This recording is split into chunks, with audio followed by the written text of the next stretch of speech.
만원책과 함께하는 출근길 시사 프로그램 출발 새아침.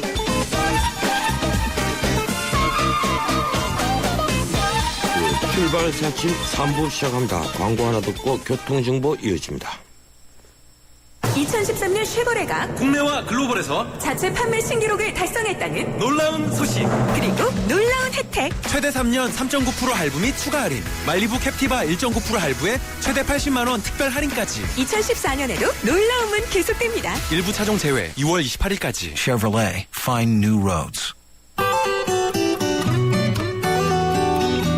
어제만큼은 아니지만 오늘도 미세먼지가 짙습니다. 내기 순환 모드로 운전하시는 게 좋겠고요. 외출 시 꼭 마스크 착용 권해드립니다. 주 중반으로 가는 수요일이라 그런지 다른 요일에 비해서는 상대적으로는 무난한 출발입니다. 내부 순환도 성산동 쪽으로 홍제와 연희 사이 고장차가 있어서 밀렸었는데요. 고장차도 치워졌고 속도 회복도 해서 지금은 정릉과 홍지문 터널 사이로 서행 정도로 가고 있습니다. 한강 다리 중에서는 청담대교 영동대교가 남단 쪽으로, 반포대교 원효대교 한강대교는 북단 쪽으로 속도를 줄이고요. 올림픽대로 하남 쪽으로는 계속 방화대교에서 성산대교, 여의도권 가기 어려운 가운데 노들길 상황은 좋은 편입니다. 출발 새 아침 교통정보였습니다.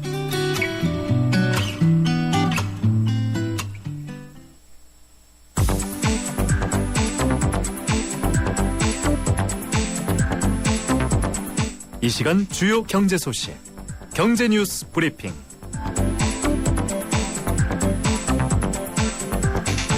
이번에는 경제 뉴스 알아보겠습니다. 한국경제신문 김현석 기자 전화 연결되어 있습니다. 안녕하세요, 김 기자님. 네, 안녕하세요. 미국 증시 소폭 하락했죠? 네, 현재 시간 25일 뉴욕 증시는 부진한 경제 지표가 잇따라 나오면서 소폭 하락 마감했습니다. 다우지수는 27.48포인트, 0.17% 하락해서요, 16,179.66을 기록했고요. S&P 500 지수와 나스닥 지수는 각각 0.13% 떨어졌습니다. 경기 지표들이 기대 이하의 결과를 보이면서 관망세가 짙어졌습니다. 2월 소비자 신뢰 지수는 전달의 79.4보다 낮은 78.1을 기록해서 예상치였던 80을 밑돌았습니다. 또 20대 대도시 주택가격을 나타내는 S&P 케이스 슐러 주택가격 지수는요, 작년 12월에 13.6% 오른 데 그쳐서 예상치였던 13.7%를 하회했습니다. 중국 상하이 지수도 어제 부동산 시장 약세 전망 속에 2%가량 급락한 것도 뉴욕 증시에 영향을 줬습니다. 어제 박근혜 대통령이 경제 혁신 3개년 계획을 발표를 했는데, 앞으로 할 일을 모두 다 모아놓았다. 이 장밋빛 청사진들 뿐이다. 이런 얘기들입니다. 어떤 내용이었습니까? 네, 박 대통령이 2017년에 국민소득, 1인당 국민소득 34,000달러를 이뤄내겠다면서 벤처 창업 활성화 대책, 또 해외 과학자 300명을 유치하는 코리아 리서치 펠로우십 도입, 또 대통령 직속 통일준비위원회 발족 등 여러 가지 다양한 대책을 내놓았습니다. 그러나 그중 가장 눈에 띄는 것은 부동산 관련 대책입니다. 부동산 관련 대책 좀 구체적으로 전해주시죠. 정부는 주택담보대출 증가를 막아왔던 주택담보비율, 즉 LTV 규제와 부채 상환 비율, DTI 규제를 바꾸겠다고 밝혔습니다. 워낙 시장에 비친 여파가 큰 만큼 구체적 내용을 밝히지는 않았는데요. LTV는 현재 서울과 수도권 아파트에 대해서 50%, 지방은 60%로 묶여 있는데, 서울 수도권에 대한 LTV를 지방과 같이 60%로 높일 계획으로 알려졌습니다. 즉 집값의 10%만큼 앞으로 더 대출을 받을 수 있게 되는 겁니다. 또 법적 근거가 없어서 갈등이 끊이지 않았던 상과 권리금을 법으로 인정을 해서 임차인들의 권리를 강화하기로 했고요. 또 월세 세입자를 위해서 연간 월세 비용의 10에서 15%가량을 세액공제해서 근로소득세 납부에 비해서 돌려주는 방안도 검토하기로 했습니다. 오늘 아침 나온 뉴스가 당장 가계대출이 이제 1021조가 되었다. 이런 뉴스인데, LTV 풀면 결국 부동산 대출을 늘려서 다시 가계대출을 더 늘리지 않겠습니까? 어떻습니까? 네, 맞습니다. 어제 한은이 작년 4분기로 국내 가계신용이 1,021조 원에 달한다고 밝혔는데요. 정부가 재건축 규제에 이어서 그런 LTV까지 풀기로 하면서 부동산 경기 활성화에 올인한 것 같습니다. 근데 다만 이렇게 너무 급등하거나 갑자기 가계대출이 많아지는 부작용이 없는지 시장 상황을 지켜보면서 규제를 천천히 완화했으면 합니다. 저도 변호사지만 요사이 변호사 한 해 2,000명, 의사가 한 해 3,000명 이상 지금 늘어나고 있는데 이번 경제혁신 3개년 계획에서 처음에는 의사, 변호사, 회계사 이 정원을 확대하겠다. 정규직 과보호 축소 등이 포함된 것으로 알려져 있었는데 막상 발표에서는 빠졌죠? 네, 말씀하신 그 민감한 내용들이 최종 발표에서는 제외됐습니다. 정부는 당초 서비스업 진입 장벽을 낮추겠다면서 의사, 변호사 등 그 자격사, 전문 자격사 병원을 늘리는 방안을 논의했었습니다.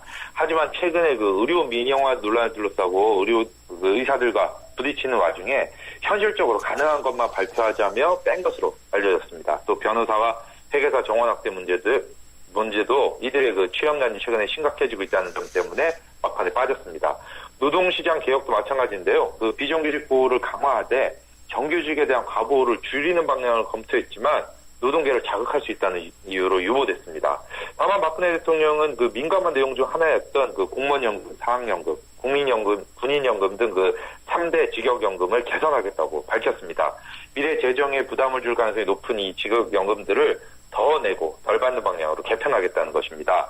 그 공무원연금의 경우에 현재 적자로 올해 예상에 잡힌 그 적자 보전금만 2조 5천억 원에 달하고요.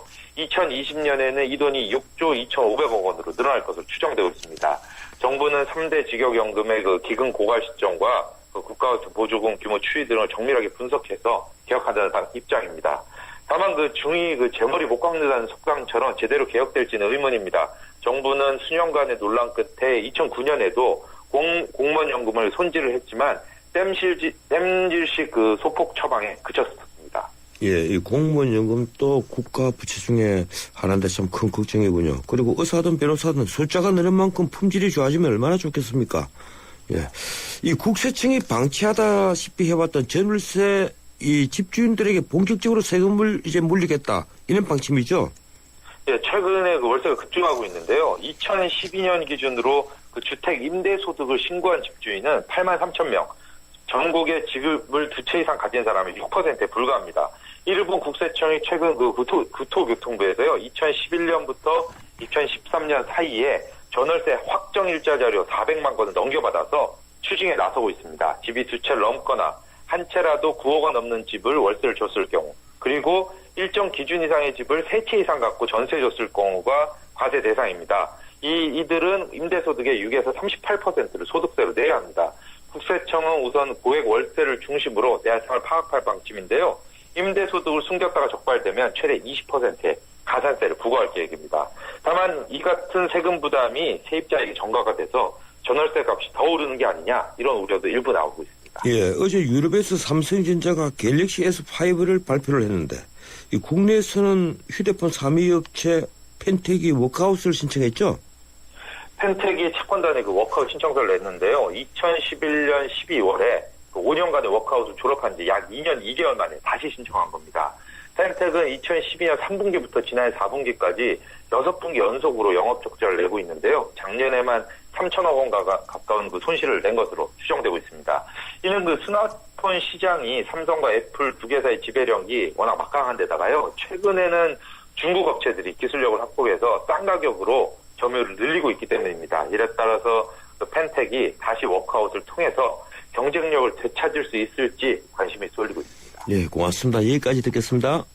감사합니다. 네, 지금까지 한국경제신문 김인석 기자였습니다.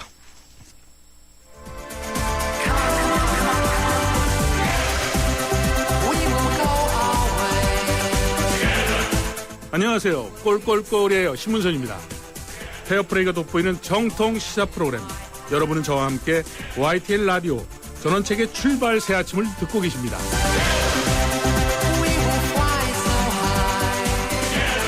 중국발 스모그로 인해서 우리나라 전 지역이 미세먼지의 영향을 받고 있습니다. 현재 서울을 포함한 전국 곳곳에 초미세먼지주의보가 내려진 상태인데 미세먼지 농도는 평소보다 무려 3배가 넘고 있습니다. 게다가 다음 달부터 중국발 황사까지 가세한다고 예보가 돼서 불안이 가중되고 있습니다. 이번 겨울 최악의 미세먼지로 우리나라 전역이 고통을 받고 있는데 오늘은 그 지는지인 중국의 상황을 직접 알아보겠습니다. 중국 동아대 우수근 교수 전화 연결되어 있습니다. 안녕하세요, 우 교수님. 네, 안녕하십니까. 예, 어젯밤 중국에서 한국으로 들어오셨다면서요? 네, 그렇습니다. 예, 이 직접 목격하신 그 중국의 스모그 상황 어느 정도로 심각합니까? 네, 그 한마디로 매우 우려되는 상황입니다. 그 단적인 예로 그동안 스모그는 수도 베이징과 그 일대인 동북부 지방에서 주로 나타났는데요. 예. 지금은 중국 생활 10년 동안 거의 전혀 경험할 수 없었던 상하이 등지에서도 경험하게 되었을 정도로 중국 전역에서 그 영향을 끼치고 있기 때문입니다. 예, 오늘 아침에 당장 나온 뉴스가 이제 유독가스 수준 바로 아래에 있다, 이런 보도인데, 지금 일주일째 최악의 스모그가 중국에서 계속되고 있다는 것 아닙니까? 어느 지역이 가장 문제가 됩니까?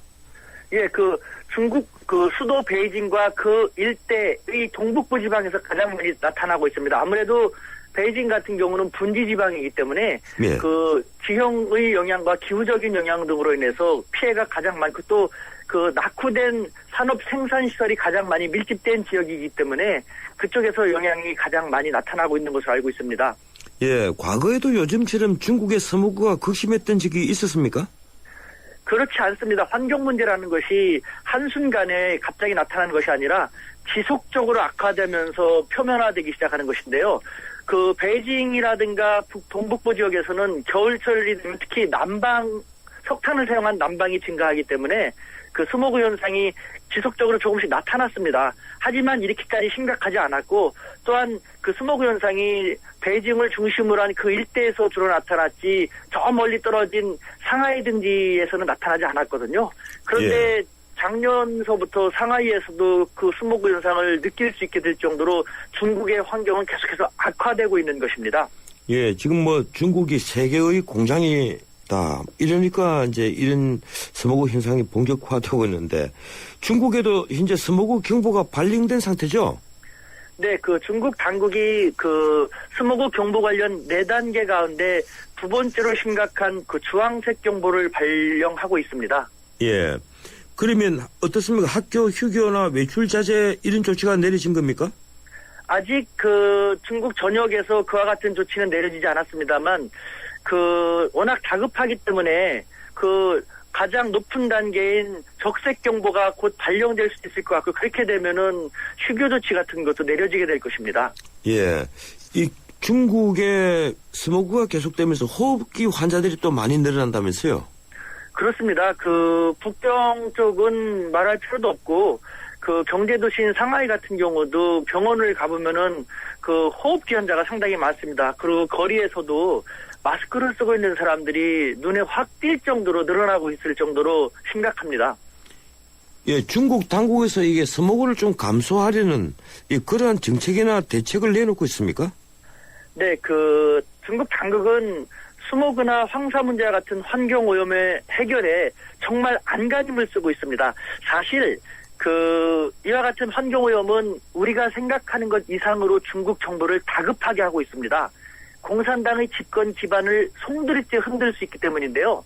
이는 5,000년 중국 역사 속에서 민중이 봉기해서 정권이나 왕조를 전복시킨 그 주된 이유는 정치적인 자유 요구 등이 아닌 바로 민중들의 일상생활과 직결되는 사안이 지속적으로 악화됨으로써 그 누적된 불만이 터져나왔던 것임을 잘 알고 있기 때문입니다. 그렇기 때문에 경제성장을 매우 중시하고 있는 중국 당국이 대규모 산업시설의 가동을 중지시키는 등 경제성장 동력을 떨어뜨리더라도 환경오염 피해를 최대한 줄이고자 필사적인 노력을 하고 있는 중입니다.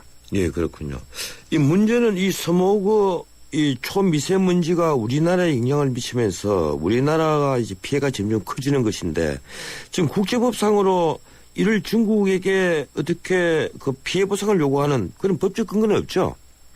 이것도 상당히 중요하고, 오히려 우리가 이렇게 된 김에 이웃 중국으로부터 가진 피해를 보고 있지 않습니까? 그렇다면 그 이웃 중국을 우리가 그만큼 더 활용할 필요도 있다라는 식으로 발상을 좀 더 새롭게 할 필요가 있다고 생각되는데요. 지금 이와 같은 그 중국발 그 스모그라든가 황사와 같은 환경 오염에 대해서도 국제법적으로는 국제환경법이라는 법 안에 국경을 넘나드는 환경 오염원에 관한 법이 있습니다만 그 법 자체가 아직은 구체적이지 못한 등 그다지 도움이 되지 않습니다. 따라서 우리는 중국 당국도 필사적으로 노력하고 있는 등을 고려할 때 우리가 중국발 환경오염원 해결에 관한 국제 공조의 주도권을 쥐고 그 관련 당사국 간의 국제협력에 적극 나설 것을 저는 제안하고 싶습니다. 이와 관련돼서요. 예. 미국은 이미 미국은 환경보호국장이 나서서 중국의 환경오염을 적극 해결할 수 있도록 도와주겠다라고 했고, 중국은 일단 표면적으로는 환영하면서 적극 협력을 부탁한다고 했습니다만, 아무래도 미중 관계를 고려할 때 중국은 미국이 도대체 무슨 생각으로 또 저렇게 나오는지 선뜻 순수하게 받아들이지 못하고 있는 상황입니다. 뿐만 아니라 친환경 보호 분야에서도 중국보다 훨씬 앞서가는 일본이 이에 나서서 적극 도와주겠다고 한들 중국이 받아들여지는 만무하고요. 하지만 우리는 중국발 환경 오염에 대한 직접적인 피해 당사국이고, 또한 우리의 친환경 보호 분야 같은 경우는 중국보다 훨씬 앞서 있기 때문에 우리가 적극 나서서 이와 같은 국제 공조 협력 시스템을 제안하고 전개 나간다면은 그 속에서 우리의 친환경 보호 관련 기업이라든가 제품의 중국 진출도 훨씬 가속화시킬 수 있는 등, 우리는 이와 같은 측면에서도 머리를 잘만 활용하면 우리에게 득이 될 수 있는 부분이 있습니다. 이와 같이 국제협력 분야에 대해서 우리가 적극적으로 나설 필요가 있지 않을까라는 생각이 듭니다. 예, 이 전략적으로도 우리가 친환경 보호에 앞장설 필요가 있다, 이런 말씀이시군요. 예, 저도 전적으로 동감합니다. 오늘 고맙습니다. 여기까지만 듣겠습니다. 네, 감사합니다. 예, 지금까지 중국 동아대 우수근 교수였습니다. 지금까지 타이어 쓰고 바꾸고 쓰고 바꾸고 하지만 금호 타이어 관리받고 보상받고 관리받고 또 보상받고 이것이 한국에 없던 금호 타이어의 새로운 생각. 금호 타이어 마모 수명 보증제 생각의 무브 금호 타이어. 예, 출발 43부였습니다. 잠시 뒤 4부 이어갑니다. 300만 경제 수도 인천의 시대가 열립니다. 세계적인 국제도시 홍콩, 싱가포르, 제네바와 어깨를 겨루겠습니다. 2014년 9월 19일 45억 아시아인의 나눔과 화합의 대축전 인천 아시안게임이 펼쳐집니다. 45개국 아시아인의 꿈과 감동의 제전 아시아의 새로운 미래가 열립니다. 2014 인천 아시안게임과 장애인 아시안게임을 나눔과 배려, 공감이 있는 아시아인의 축제로 모두가 행복한 인천, 시민과 함께 만들겠습니다. 전국적으로 조류 인플루엔자가 번지고 있습니다. 닭과 오리 등을 통해 직접 전염되기도 하지만 사람을 통해서 또 운반 차량을 통해서 전염이 되기도 하는데요. 가급적 농장 출입을 자제해 주시고 출입을 할 때는 반드시 소독을 철저히 해주시기 바랍니다. 닭과 오리들이 갑자기 사료를 적게 먹거나 졸음 증상 혹은 폐사를 보일 경우에는 경기도나 일선시군 가축방역기관으로 신고해 주세요. 방역을 위해 출입 차단과 이동 제한 등의 불편이 있겠지만 추가 확산을 막기 위한 것이니 적극 협조해 주시기 바랍니다. 지금까지 세계 속의 경기도에서 알려드렸습니다.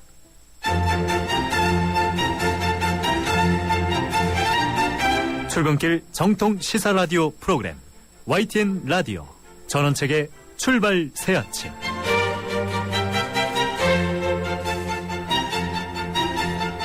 예, 전원책의 출발 새 아침 4부 순서 시작합니다. 잠시 지난한 말씀 듣겠습니다. 장동건, 바이오의 효과를 경험하다. 피부가 맑다, 투명하다. 남자들은 잘 와닿지 않죠. 근데 바이오 에센스는 칙칙했던 피부가 환해지니까 요즘 뭐 좋은 일 있냐는 말 많이 들어요. 피부 컨디셔닝, 아이오프맨 바이오 에센스. 피부만 좋아져도 남자는 확 달라 보여요. 눈부신 광채 피부 그 이상. 새로 나온 블루밍 에센스. SK2의 새로운 발견. 피부 내면의 촘촘히 빛을 채워 활짝 피어나는 피부. 경험하세요. 새로운 블루밍 스킨 SK2. 2013년 쉐보레가 국내와 글로벌에서 자체 판매 신기록을 달성했다는 놀라운 소식. 그리고 놀라운 혜택. 최대 3년 3.9% 할부 및 추가 할인. 말리부 캡티바 1.9% 할부에 최대 80만 원 특별 할인까지. 2014년에도 놀라움은 계속됩니다. 일부 차종 제외 6월 28일까지. Chevrolet, find new roads. 세배라오.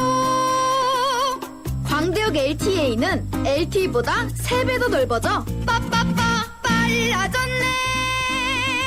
광대역 LTA 3배 시대 개막. 광대역 LTA 올레 3월 상용화 예정. 미디어에 그려진 세상 뉴스와 뉴스의 뒷이야기. 출발 새 아침 미디어 포커스.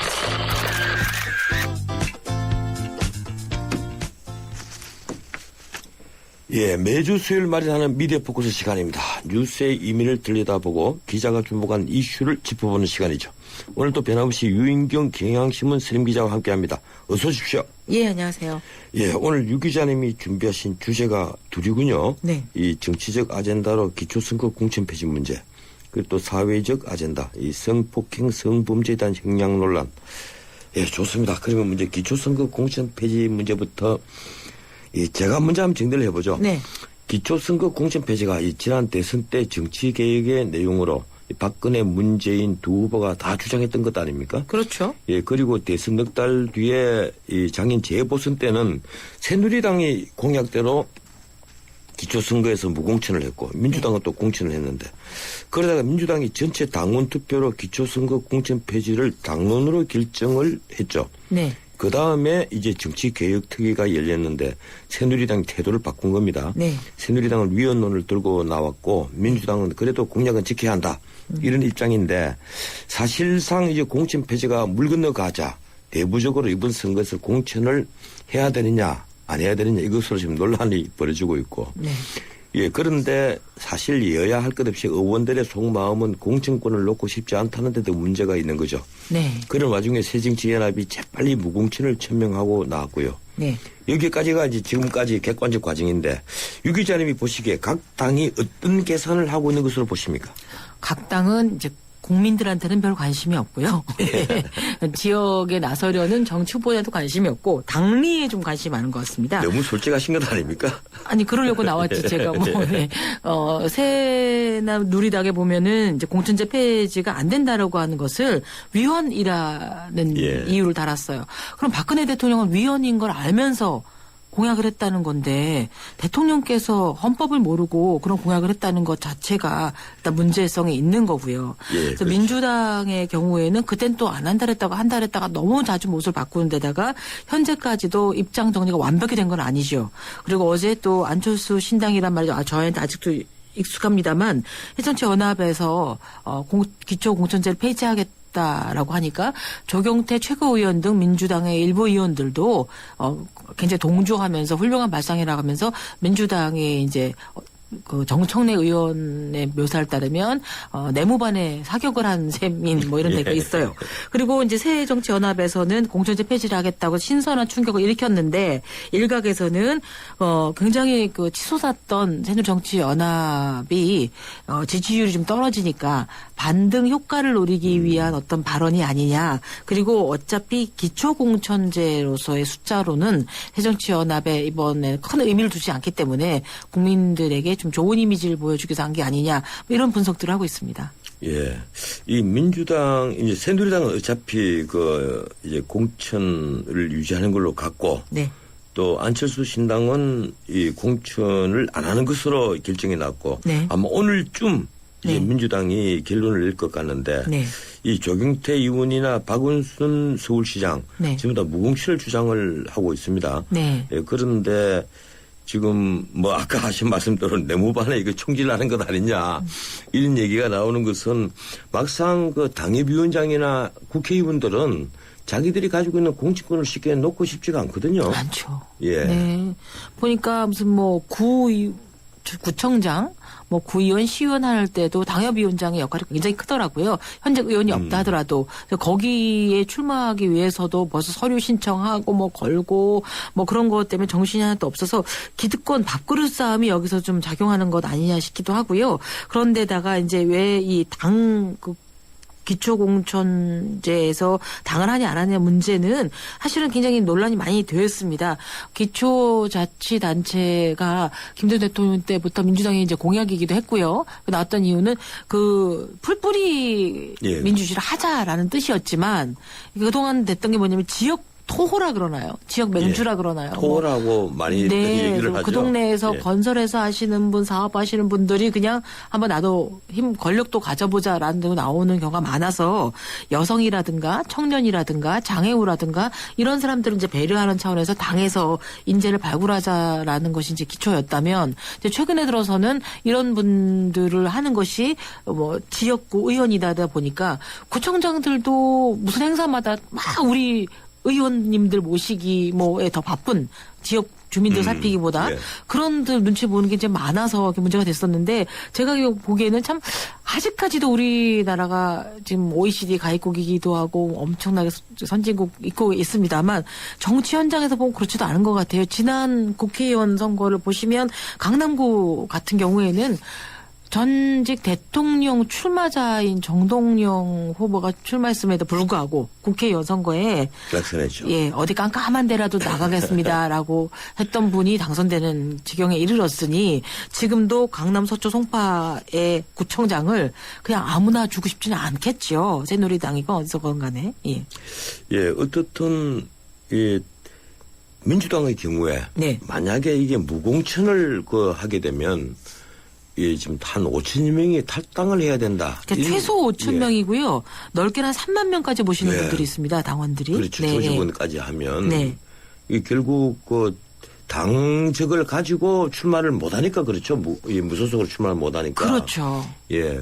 그래서 또 안철수 신당은 또 무공천으로 하니까 우왕좌왕하게 된 것이 발기인으로 당장 들어온 사람들 중에서 다 당적 가지고 뺏겠다. 예. 라고 하는 분도 굉장히 많고 문의 전화가 뭐 어제 어마어마하게 많이 걸려왔다 그럽니다.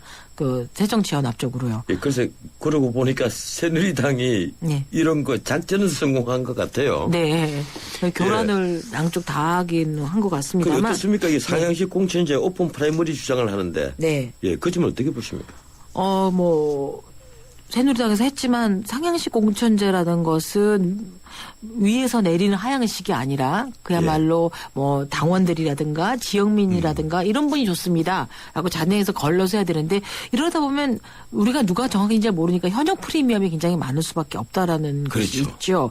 그리고 과연 말대로 잘 될까 이런 거 잘 될까 뭐 이런 것들에 대한 우려도 있습니다. 그동안에 이렇게 상향식이 썩 좋은 결과를 내지는 않았었거든요. 예, 그리고 오픈 프라이머리라고 얘기를 하지만은 역시 이제 위헌성 문제가 있으니까. 그런데 당적과 전혀 상관없이 후보를 선출을 하게 되면 그러면 헌법상 정당 제도가 이제 무너지는 셈이 되거든요. 네. 이러니까 역시 과거처럼 당심 절반, 민심 절반 이런 식으로 나가는 것 같아요. 네, 그래서 뭐 여론도 많이 반영을 하고 뭐 그런 식으로 해갖고 나와야 될 것 같은데 그래서 이제 지금은 또 기초 공천제 폐지의 안 중에 하나가 그 홍문종 그 사무총장이 말했듯이 광역단체 장도 3선에서 2선으로 제한을 하고 그다음에 시구회 의원을 합쳐야 되지 않나라는 얘기를 했습니다. 왜냐하면 그 중앙정치나 지방정치나 큰 차이가 없는 지역에서 그 이제 광역시 이상에만 그렇죠. 그래서 일단은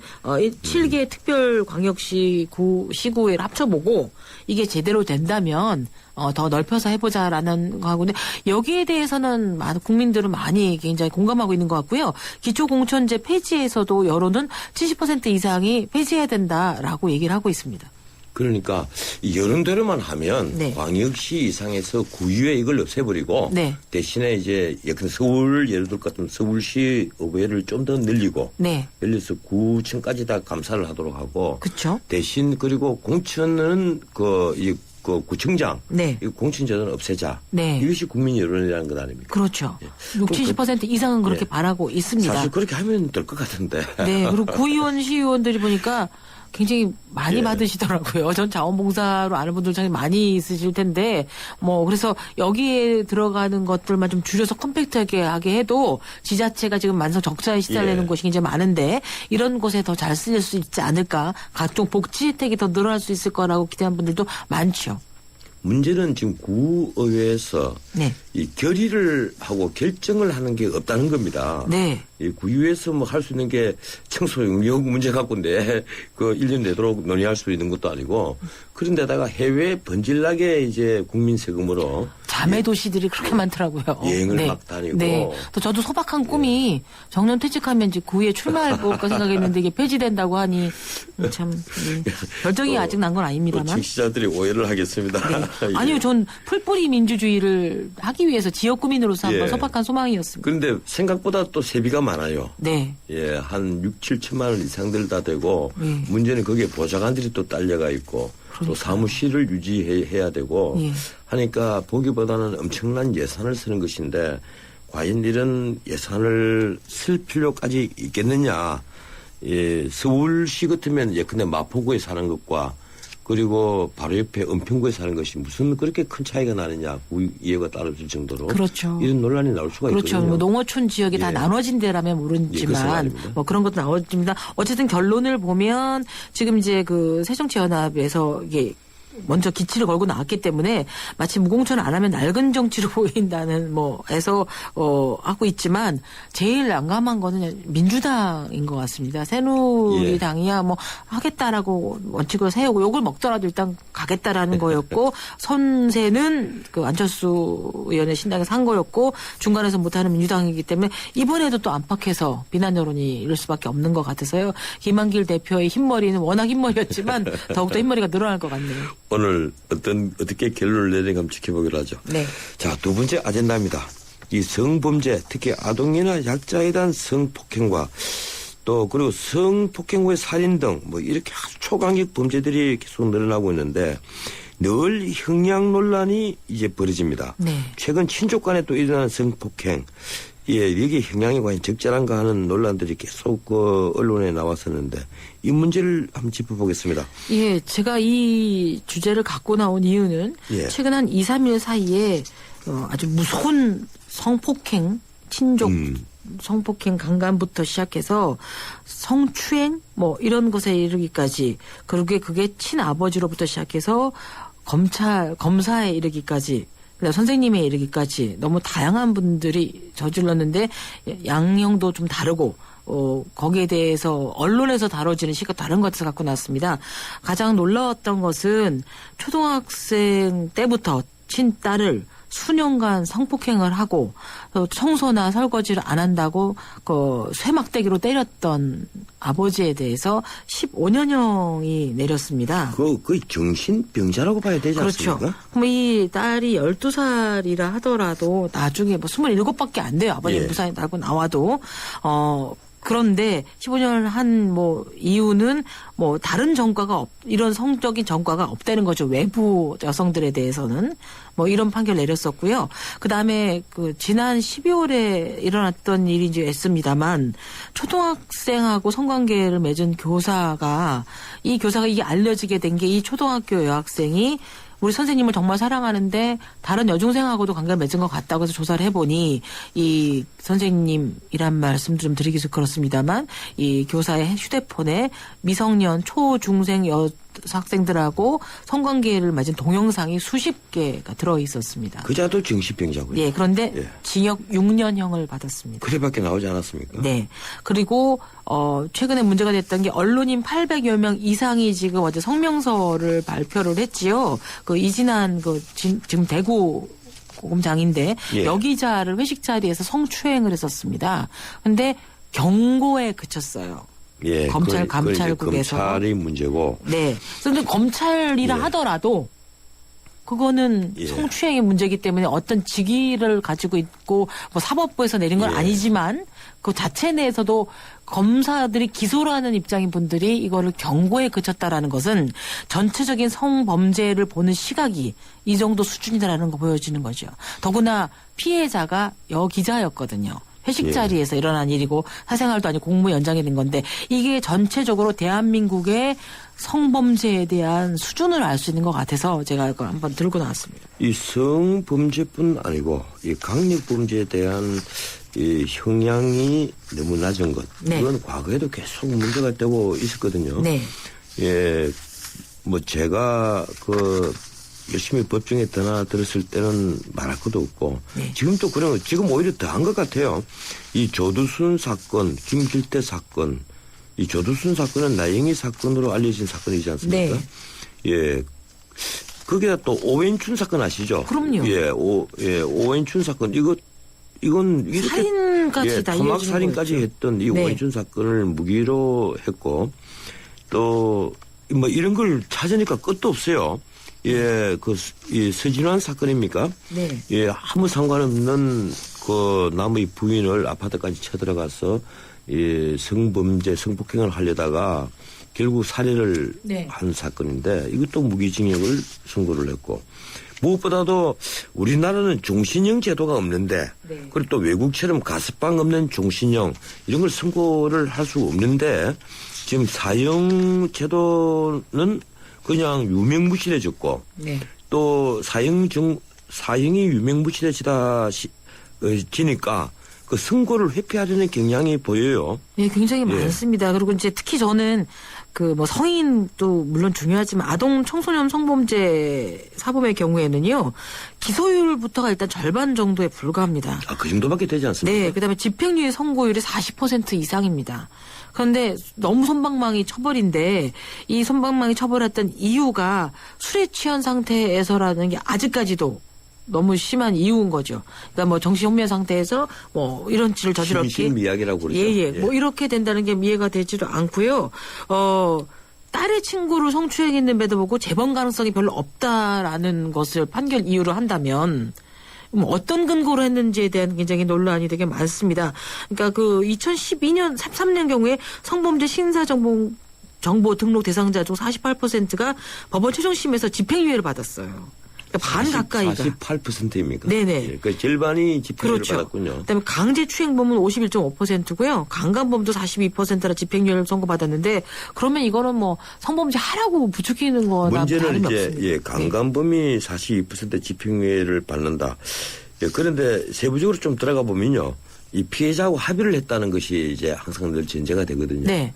그래서 재판부가 합의를 하면 풀어준다 해서 또 이제 뭐 물론 피해자와 합의를 해서 그 피해를 정신적 피해를 어느 정도 회복을 하는 것은 또 중요합니다만은 문제는 이런 강력범들이 합의만 하면 풀려 나온다. 이런 그 풍조가 알려지면 안 될 것 같아. 예, 근데 합의 과정이 그런 가해자에 대해서 용서를 해주거나 이해를 해줘서 그런 게 아니고요. 우리가 신고를 하고 뭘 하다 보면 너무나 많이 경찰과 어디에 들려다니면서 그때 왜 그런 일이 일어났니 어떻게 당했니 뭐 이런 식으로 하면 제2, 제3의 상처를 받습니다. 어마어마한 정신적 충격을 받기 때문에 그렇게 끌려다녀서 피해자가 가해자가 되느니 그리고 동네에서 일어난 경우에는 정말 이사를 가는 쪽은 가해자가 아니고 피해자가 되는 경우가 되게 많고 가족까지도 특히 여성의 경우에는 걔가 끼를 부렸겠지 뭘 어쩌겠지라는 식을 기억나지 않습니까? 그 고려대 의과대학생들 같은 경우에도 가해자들이 피해 여학생에게 걔가 평소에 굉장히 해펐다 사이코패스였다라는 식의 문자나 뭘 돌리기도 했습니다. 이런 게 만연한 세상에서 합의를 한 것을 큰 의미를 갖고 한다라면 이건 안 되고 미국 뭐 프랑스 같은 경우에는 별로 형량이 강하지는 않습니다. 거기는 뭐 강간 그런 의미 별로 없으니까 미국이라든가 영국이라든가는 아동형은 거의 뭐 100년 그러니까 죽을 때까지 있으란 얘기이긴 합니다만 이런 경우가 하는데 2년 집행유예 이렇게 나오면 두려움에 이 사람이 나와서 또 나를 폭행하지 않을까 괴롭히지 않을까 이런 것들이 있기 때문에 이번 사건을 계기로 좀 바뀌어졌으면 좋겠고요. 이러는 구형을 내리거나 아니면 기소를 하는 검찰에서조차도 경고에 그친다면 우리가 아무도 기대할 것이 없다라는 그런 게 이제 아픔이 듭니다. 예, 특히 미국에 비하면 이제 형량이 아주 낮죠. 이 기독교 국가에는 이 강간범에 대해서는 형량이 굉장히 높은 편이고 특히 그 미국처럼 사형 제도를 그대로 유지를 하고 있는 나라에 있어서는 이 사형수 중에서는 강간 살인범들이 아주 많습니다. 그 예외 없이 사형 선고를 하고 또 집행을 하고 있고요. 근데 우리나라 대부분 자료를 보면 이 작년 한 해 13세 미만 아동 대상 성범죄자가 모두 448명이나 돼요. 근데 평균 형량을 보고 저도 깜짝 놀랐습니다. 3.84년. 4년이 채 되지 않는다는 겁니다. 그러니까요. 미성년자 어린이 10살, 6살짜리 애들의 인생 전체를 그렇게 망쳐놓고도 3년만 살고 나온다는 거 아니 됩니까? 가족들의 피해는 또 어떻습니까? 예, 글쎄 이제 이런 게 근데 기자들도 문제가 있는 게요. 저도 기자지만 기사를 보니까 중형 선고 6년 이렇게 해놨어요. 6년이 뭐가 중형입니까? 근데 이 서진환 사건을 보면 이 서진환이가 수사를 받을 때 네. 심지어 기자들이 가니까 네. 내 초상권을 지켜달라. 뭐 이렇게 기자들에게 대들고 네. 예, 그리고 이제 가족 상황을 경찰에 물으니까 언제 내 개인 정보를 그렇게 조사를 했느냐고 아이고. 앞으로 수사관에게 그렇게 대들었다는 것이거든요. 그렇죠. 그래서 이게 인권 교육을 잘못 받은 가장 대표적인 사례가 아닌가 싶기도 하고요. 좀 어이없는 일이 굉장히 많이 일어나는데 우리가 정말 이 성범죄를 박근혜 대통령이 4대 사회 악이라고까지 표현을 해서 그렇다면 좀 강력한 형이 나야 되고요. 국민들도 그 여론조사를 해보면 솜방망이 처벌이 이런 아동 성 피해를 범죄자를 굉장히 늘리는데 큰 영향을 주는 것 같다.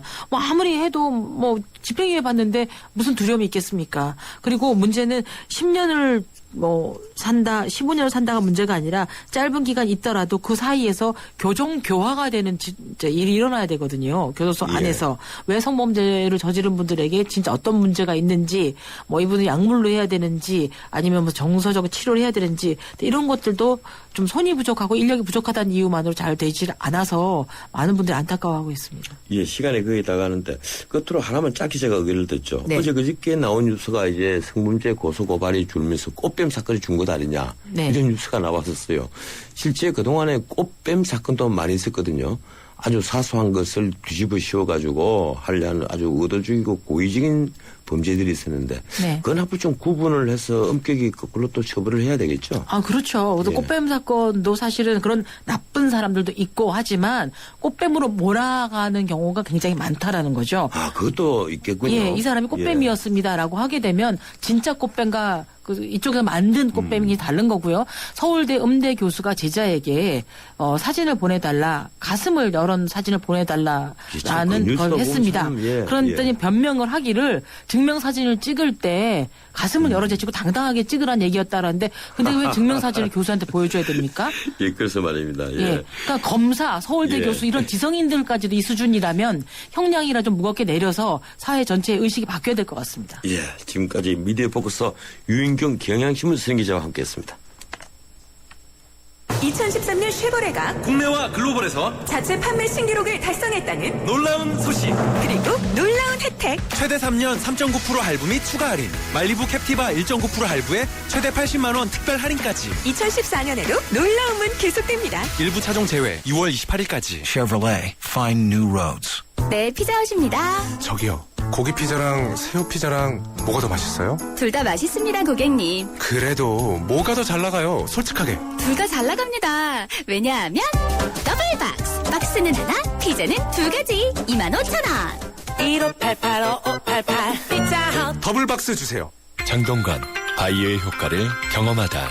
피부가 맑다, 투명하다. 남자들은 잘 와닿지 않죠. 근데 바이오 에센스는 칙칙했던 피부가 환해지니까 요즘 좋은 일 있냐는 말 많이 들어요. 피부 컨디셔닝, 아이오프맨 바이오 에센스. 피부만 좋아져도 남자는 확 달라 보여요. 해나루 하나면 돼. 식탁 가득 행복해. 좋아 해나루. 살진 해나루 쌀에 감자 사과도 있어. 당진 해나루. 우리 집 건강지킴이 행복지킴이 당진 해나루. 당신을 위한 참 좋은 먹거리 당진 해나루. 커피, 프림의 가장 많은 첨가물 카제인도, 두 번째 많은 첨가물 인산염도, 전혀 넣지 않은 대한민국 단 하나뿐인 커피. 좋은 커피란 이런 것. 커피를 바꾼 좋은 생각. French Cafe Cafe Mix Nouveau.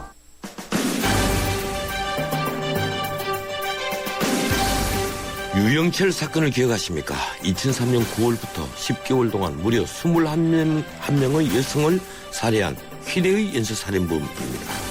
강호순 사건을 기억하십니까? 2006년부터 2년간 10명의 여성을 납치해서 살해한 살인마입니다. 서진환 사건은 기억하십니까? 1년 전 서울 중곡동에서 일면식도 없는 주부를 강간하려다가 살해한 전과 11범입니다. 그 전과 중엔 강도 4건, 성폭행 5건이 포함되어 있습니다. 아마 빙산의 일각이겠죠.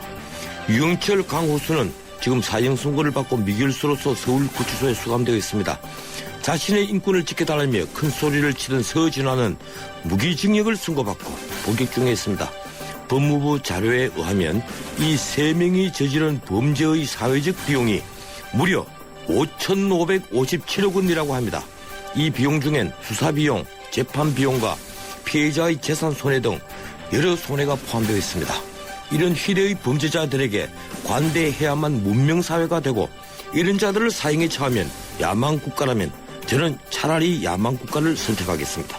오늘은 여기까지입니다. 지금까지 진행의 전인식 변호사였습니다. 내일 뵙지요. 고맙습니다.